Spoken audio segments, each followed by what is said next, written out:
perang untuk kepentingan pribadi kayak begini melalui jalan mistis, ya kan? Kalau udah mencapai titik semakin keluar kendali, makanya tadi Dokcin bilang di awal out of control. Ini sekarang lagi out of control, ya kan? Bisa aja nanti si leluhurnya ini akan meminta imbalan yang lebih ekstrim karena diterbengkalaikan sama lu. Karena ganjarannya, karena lu menterbengkalaikan, akhirnya jadi berantakan hidup lu. Untuk biar lu kembali lagi ke track yang lu pengenin, gue minta ganjaran. Amit-amit jangan sampai orang-orang terdekat di sekitaran kamu. Ini Dokcin nggak mau terlalu mengkoneksikan ya, merunuti gitu dari almarhum bapaknya gitu kan, atau sakitnya dari RO, ya kan? Tapi RO masih terselamatkan karena dia mualaf dan sadar keluar gitu kan, hampir terjerumus ke dalam terlalu jauh, terlalu menormalisasikan hal tersebut, ya kan? Memang sih sebenarnya kalau hidup itu nggak enak kalau terlalu kaya-kaya banget, kekurangan-kekurangan banget juga kan kita pengen yang agak cukup. Lebih baik hidup di tengah-tengah aja. Inilah contoh dimana kalau ketika hidup itu kita tidak pernah ada yang namanya rasa puas. Ya, tidak pernah namanya mensyukuri, apalagi namanya baru tahu namanya kaya begini gitu. Mensyukuri aja, natural-natural. Ngeri aku Yun, Hejiro, dengar ceritanya itu kayaknya udah mah memang itu terjadi gitu, bahkan sampai kiainya juga secara belak-belakan ngomong, salah satu yang datang ke sini dia sebutkan nama Sarwenda, which is aneh menurut aku ya. Hah, kuncen di Gunung Kawi ngomong namanya nggak pakai sensor. Itu yang aku lihat ada videonya ya, legitimasinya sendiri, keotentikannya aku nggak mau bilang iya memang benar apa diedit ya, karena diwawancarai dibilang ya salah satunya dia gitu datang. Berarti kira gua tuh hanya sekedar kayak wah ada orang bisa kaya dengan cara usaha dan yang tidak masuk akal, kayaknya itu ada harapan buat gue gitu kan. Ada harapan mereka, terutama dia yang bisa begitu, kenapa gue nggak bisa gitu kan. Tapi setelah tahu kenyataan ini, again kita diingatkan sebagai manusia, namanya kita kan makhluk yang 5 menit pertama kita bisa ingat, 5 menit kemudian kita bisa lupa apa yang kita lakukan sepak terjangnya. Namanya tidak ada manusia yang sempurna. Tapi gue jadi berpikir, alhamdulillah gue mah gini aja deh. Ya, korban penyiksaan Yunita, aku tetangganya nggak nyangka. Ini juga sama nih kasus Dajjal ini ya. Kasus yang pacar 3 tahun menyekap pasangannya. Ini aku sampai nggak bisa mikir nalar loh. Pas mau buat VT terus terang Dokci sampai nahan nangis loh. Ada kasus begini di Indonesia ternyata ya. Gua pikir maaf, bukan berarti semua yang jelek-jelek di luar negeri, tapi kenyataannya kasus-kasus yang dajjal psikopat kayak monster itu aku pikir kan hanya ada di luar negeri, ya kan? Dan secara terang-terangan gitu kan. Dan kasusnya udah menjadi hal yang biasa. Aku nggak nyangka kalau itu bisa terjadi di Indonesia dan pasangan muda-mudi. Dan gua rasa ini adalah generasi-generasi Gen Z, sekitar anak-anak kelahiran 90-an ke atas, ya kan? Kalau memang lu tahu, lu sadar diri lu tuh punya ada rusak mental dan punya belenggu dalam kelamnya hidup kamu, ya. Lu jangan cari dosa, cari masalah lagi untuk hidup lu mengekspresikan ke jalan yang salah. Itu tidak menjadi alasan buat kamu. Manusia yang broken home, manusia yang punya kehidupan pelik masa lalunya, itu harus menjadi motivasi kamu untuk bisa tunjukin bahwa gua tuh berangkat dari seorang yang kehidupannya serba pelik, tapi gue bisa lebih sukses daripada orang yang hidupnya enak.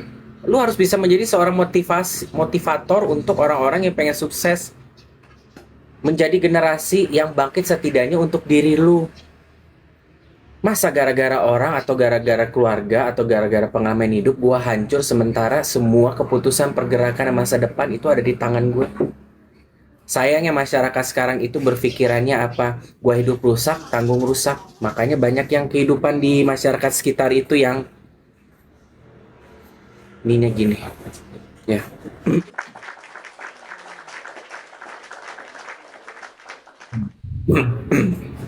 Ya. Baru kasus RO, sekarang ada kasus begini. Kalau udah marah, ya, untuk menanggapi kasus ini, marahnya tuh kalau bisa sampai suara habis juga tidak akan cukup. Gua ngebayangin aja tiap harinya bagaimana, tiap detik menitnya yang dilakukan, aksi-aksi yang dilancarkan, skema-skemanya seperti apa, nafas tiap hari, tiap detik yang kamu dengar dari si pasangan kamu ini, wajahnya, mengeluhnya, setan-setan mungkin yang datang ke dalam rumah kos-kosan yang kamu pindah-pindah itu, kayaknya ngeliat setan juga udah jadi kayak temen, karena kamu aja, Dajjal aja kayaknya nggak segila lu. Lucifer, ya, kamu adalah jin di atas jin yang menyamar jadi manusia. Jiwa lu mungkin udah di akhirat, tapi raga lu dikuasai sama jin, ya. Makanya ini tidak ada yang bisa dideskripsikan dalam bentuk hukuman selain mendapatkan sebuah hukuman yang paling maksimal, itu aja. Karena ini lebih baik lu ilangin nyawa itu cewek deh. Kalau kata aku ya, walaupun itu tidak dibenarkan apapun itu namanya menyiksa atau melakukan tindakan kriminal antar manusia dengan manusia. Lebih baik lu mendingan udahin aja, ya. Kesakitan 3 tahun yang dia harus alami penyiksaan tersebut, lebih baik lu ilangin aja sekalian, ya. Nggak ada yang mau tersiksa kehidupannya dan menyaksikan dia tersiksa hidup dan mati perih selama 3 tahun. Iya kan? Hidup itu kita makanya jangan sok-sok jauh dari keluarga, ya kan? Jangan jangan merasa independen banget. Keluarga itu seminimal-minimalnya diri kita, sejelek-jelek apa, kita akan tetap terbuka menerima kita. Dekat sama agama, ya. Jangan mengeluh, jangan namanya selalu menyesali apa yang datang ke dalam kehidupan kamu, tidak mensyukuri apapun itu yang kamu terima tiap harinya. Harus kalian nanti kerasa deh kalau misalnya hidup udah di atas umur 35 mau ke 40, nanti kadang kalian kerasa bahwa ada masanya kalian, udah deh, ini juga udah alhamdulillah gitu kan. Kalau ada sesuatu hal yang memang bisa dapatkan lebih rezeki karena Allah, ya memang itu udah waktunya, memang itu udah jatahnya aku. Di balik itu kamu juga tetap menjalani kehidupan yang memang maksimal, berusaha selalu. Namanya dunia pacaran, itu kan kita sudah mengalami namanya pergeseran budaya, pergeseran tren, ya. Sehingga apapun itu akan menjadi tekanan hidup dari ekonomi, ya, dari dunia sosial, dari dunia sosial media yang menekan dan membrainwash pikiran kita untuk menghalalkan segala cara untuk bisa menyamakan dengan apa yang sedang tren, FOMO, atau gue harus dapetin apa yang itu dapetin. Karena kalau kalian berpikir kalau kalian tidak mengejar itu, kalian tidak akan bisa lanjut hidup, gitu kan. Janganlah. Sayangnya hal-hal ini tuh masih terjadi setiap hari di sekitaran kita. Tapi beda sama CEO, ya. Kalau CEO mah udah punya modal, jadi tinggal gini aja, tinggal main helikopter di atas, buang-buang itu si Miss 200 juta triplek, ya kan? Ya, itu bermodal. Nah, bagi kita yang pas-pasan sekarang, Dokcin belum tahu motivasinya. Ya, apa yang membuat dia melakukan hal sampai sepelik itu terhadap pacarnya, ya? Apa yang menjadi motivasi? Dari keluarga kaya juga enggak, kurasa. Bergelimang harta juga enggak, ya apalagi kok bukan sakit jiwa, ya kan? Tapi mungkin kita tunggu aja nih berita perkembangannya seperti apa, karena pelaku belum ketemukan ya, masih DPO ya, ya kan? Masih DPO, jadi kita lihat dan akan diperdengarkan alasan sebenarnya seperti apa, ya. Lemes ngebahasnya sebenarnya.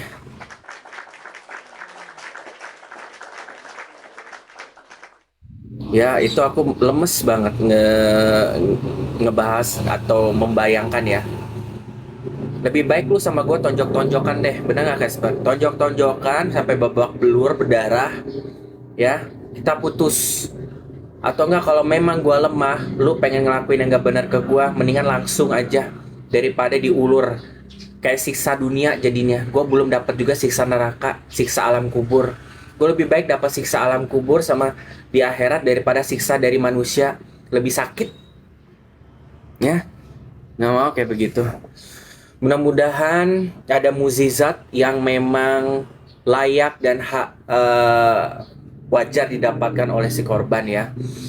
Sekarang pihak kedokteran lagi terus melanjutkan proses rekonstruksi, apa namanya, rekonstruksi muka ya. Terus dilakukan dan insya Allah mudah-mudahan banyak dokter-dokter yang secara voluntarily ya, secara ikhlas untuk membantu mengembalikan struktural dari apapun yang ada di badan dari si korban ya, untuk bisa kembali lagi. Setidaknya dia percaya diri ya. Banyak orang yang akan ngebantu korban kok.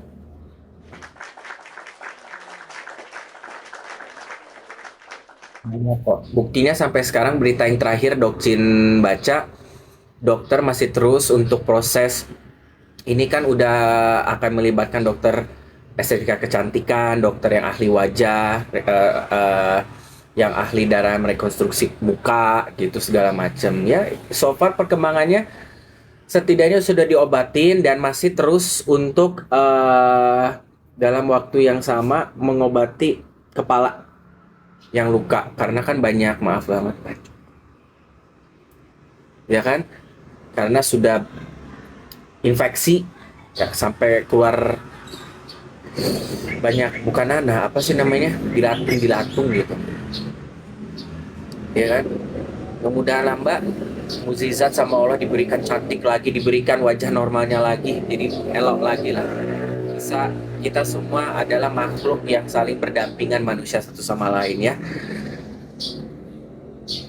Ya kita masih banyak orang-orang di luar sana yang baik kok, menolong. Yang dajjal harus diperlakukan dajjal ganjarannya. Lagi ngebahas apa? Ngebahas jidat. Ini live di rumah siapa dok? Di rumah nyewa?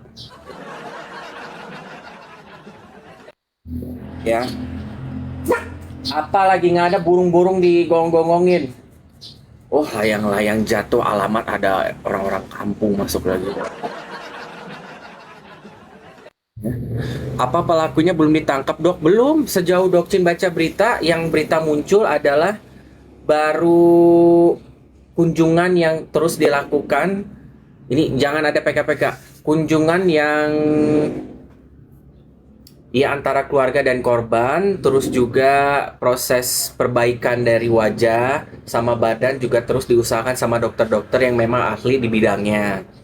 Kalau masalah pelaku, polisi kan pasti cepet ya. Aku rasa sebenarnya bisa aja sudah tertangkap tapi diamankan dulu karena ini kan kasus nasional ya. Dibuat dulu strateginya, ataupun bisa juga belum. Nah ini nggak tahu. Itu karena ini kasus yang bakal mengebrak banget ya, jadi juga harus dikondusifkan dulu situasinya.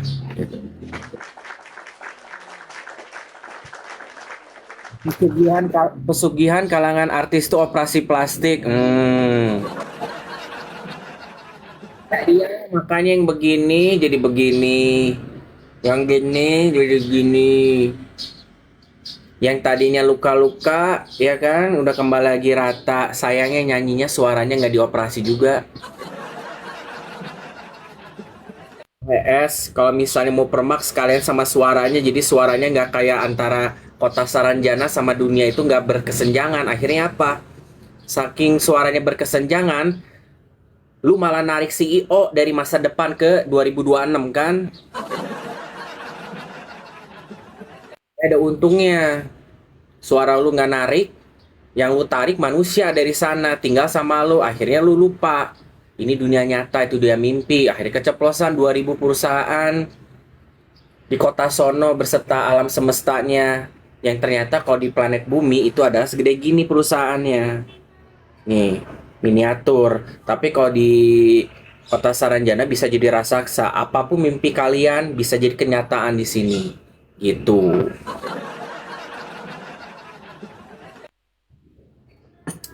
Ya kan?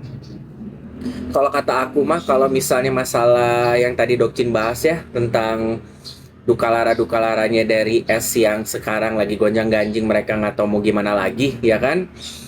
Lebih baik lu kasih ke CEO deh biar hidupnya tenang. Kasihan, bagi-bagi harta lah. Ngaku aja dok ini rumah heeh. Ya Ciro.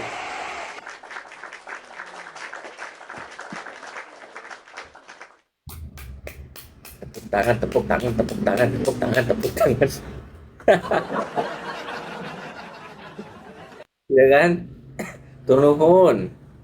Kalau kata aku mah ya. Nah itu si mama lagi nyanyi lagi. Hmm, thank you. Banyak hati Dokcin. Bagi cinta lumayan buat beli kopi Nescafe dapat berapa kaleng itu? Lumayan ya Jiro. Gue beli Nescafe berbagai varian. Ada rasa orgi, rasa macchiato, ya kan? Rasa apa semua jajarin. Ya kan? Begitu. Menurut kalian bagaimana tanggapannya terhadap berita yang kembali up nggak? Itu katanya video lama, video podcast itu video lama sebenarnya. Makanya gue nggak pernah ngeliat kenapa semuanya karena kita terlalu ditutup melalui jalan Begono. Jadi kita semuanya di mata masyarakat tuh ditutup. Berarti pesugihan yang mereka lakukan adalah tingkatnya tingkat yang udah ratusan miliar tuh, ya kan? Sehingga kita masyarakat nggak ada yang aware selama berapa tahun ini ternyata video-video lama, referensi-referensi lama tuh ternyata bener adanya. Cuma kita terlalu ditutup aja gitu. Jadi ngelihatnya kayak indah memuja-muji gitu loh. Iya kan, bener Ayana? Itu podcast lama loh. Coba, nggak ada angin, nggak ada apa, tiba-tiba di-up lagi kan sekarang. Dan ternyata semua ini ada korelasinya. Setidaknya kebenaran nyambung. Dokcin nggak mau bilang juga kalau memang ini benar adanya. Makanya kan Dokcin berdasarkan podcast. Ya, berdasarkan apa yang data keluar, terlontarkan, terceritakan dari mulut orang internal di antara mereka yang menjadi kepercayaan. Bahkan sampai ada satu ruangan di rumah mereka dulu ya, itu nggak tahu rumah dulu, nggak tahu rumah, bukan rumah sekarang, rumah dulu ya, I don't know. Soalnya dia ngomongnya secara general, nggak boleh ada yang masuk, nggak boleh ada yang masuk kecuali si ART yang di podcast itu doang, saking udah dipercayanya. Hanya boleh dia, siapapun nggak boleh. Jadi di dalamnya itu ada kayak dupa kayak segala macem gitu. Yang anak keguguran itu, Sarwina berapa kali sih keguguran? Ini aku agak-agak kayak ngeri ya denger nih ya. Yang anak gagal ini keguguran berapa kali? S. Kalian tahu nggak? Ada yang tahu nggak? Dok, aku 2 kali ya. Ruang buat ritual betul banget ya. 2 kali. Katanya selama 2 kali itu tiba-tiba jebret rumah 20 M. Ya kan yang salah satu kegugurannya. Ya kan? Jebret mobil. Like, berarti mereka juga udah nggak ragu kan terhadap buah hatinya sendiri gitu kan. CS ini melancarkan kayak I don't know, ya kan. Makanya at some point banyak ini Dokcin nggak nyinggung artis-artis yang lain ya yang punya hartanya nggak masuk akal ya. Karena kan ini kan akan menjadi pattern kacamata kita untuk melihat artis lain yang memiliki harta berlebihan. Harta yang kayaknya gila ya. Sementara Koko R dan S ini kan teman-temannya juga masih yang kalangan-kalangan yang banyak suka ngebuat konten kreator gitu kan, yang sekarang bergelimang harta, yang punya berapa puluh perusahaan, CEO beneran ya, artis yang suaminya punya banyak perusahaan di Indonesia dan ganang-ganang juga kenapa nggak sekali jadi presiden. Nah itu artis itu tuh, yang lain yang nggak masuk akal aja hartanya. Gimana kita jadi nggak berspekulasi apakah mereka lebih ekstrim dalam melakukan hal seperti begini? Cuma ada pelajaran di balik itu semua, ya kan? Bahwa ternyata bahwa hal-hal yang seperti begitu tidak akan bertahan lama, ada kalanya ketika nanti akan berbalik. Semakin duit lu keluarin, akan semakin mereka akan lebih. Nanti giliran duit itu lu nggak ada, lu turunin berapa persen, akan makan lu gitu loh. Akan berbalik gimana pun, cuma nunggu aja masa harta lu puasnya aja sampai kapan ya. Karena ibaratnya itu kayak hedon ya, ibaratnya kayak judor. Lu mupuk dulu duit pancingan 200.000, lu dikasih menang, ya kan? Nah nanti lu invest lagi, lu dikasih menang 500.000, lu invest. Nah dari situ lu nggak terima, masa sih satu kedua, secara psikolognya kalian itu gampang untuk dimasukin karena tahap 1 tahap 2 aja gue bisa menang, jadi gue punya ekspektasi yang memang gampang, gue cuma gue cuma tinggal lakukan pattern yang sama. Lu sekali kalah, lu punya modal dari yang ke 1 ke 2 gitu kan. Akhirnya pattern itu karena lu penasaran, kayak kita main mesin capit, nggak terima kalah kan. Akhirnya sampai lu dapet, ternyata kalau lu hitung-hitung uangnya lu bisa beli 1 mesin capit mesinnya. Tapi karena lu dapat 1 ini, lu nggak tahu ruginya kayak gimana, ya kan? Kayak begitu.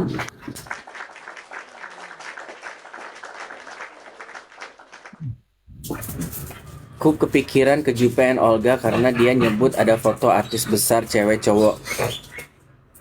Ya, sekarang kita mau logika sekaya-kayanya orang juga ya. Kadang kita melihat patternnya kayak real CEO ya. Mereka modal, mereka ada investor. Sekaya-kayanya CEO juga kan butuh investor. Ya. Nah, ini artis gitu. Ya dengan lingkungannya gitu. Ya bukan dunia baru sih, cuma betapa ekstrimnya aja membuka tabir lama yang dari patternnya CS, gue jadi berkaca melihat bahwa artis-artis yang lain gimana ya gitu. Trik apa lagi nih? Gue curiga takutnya CS ini lagi ke sono. Tapi nggak tahu gue nggak tahu ya. Jangan-jangan lagi ke sono gitu. Ke sono ngapain? Tet tet tet tet tet tet tet gitu. Karena kan tidak ada keluar sama sekali, menghilang kan. Si CEO ya udah main CEO aja, bawalah sebagai premium ininya apa untuk dikasih. Ya, biar kembali lagi kaya kan S, mumpung belum kolaps. CEO aja lumayan itu kan. Pasti juga leluhur-leluhur pada senang katanya, gitu kan. Gue diangkat-angkat ntar. Gue makan kue dulu. Ya, kembali premium. Masalah pengacara mundur,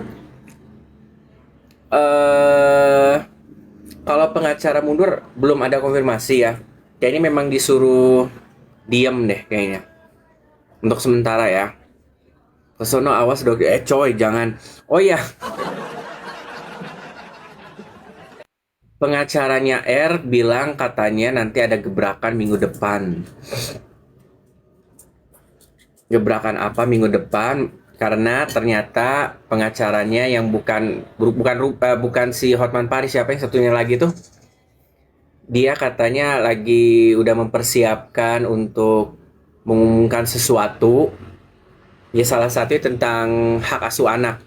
Kalian jangan percaya berita-berita yang hoax ya. Ya Minola, jangan percaya tuh ada berita tiba-tiba yang perceraian sah hak asuh anak udah dapet. Bukan perceraian,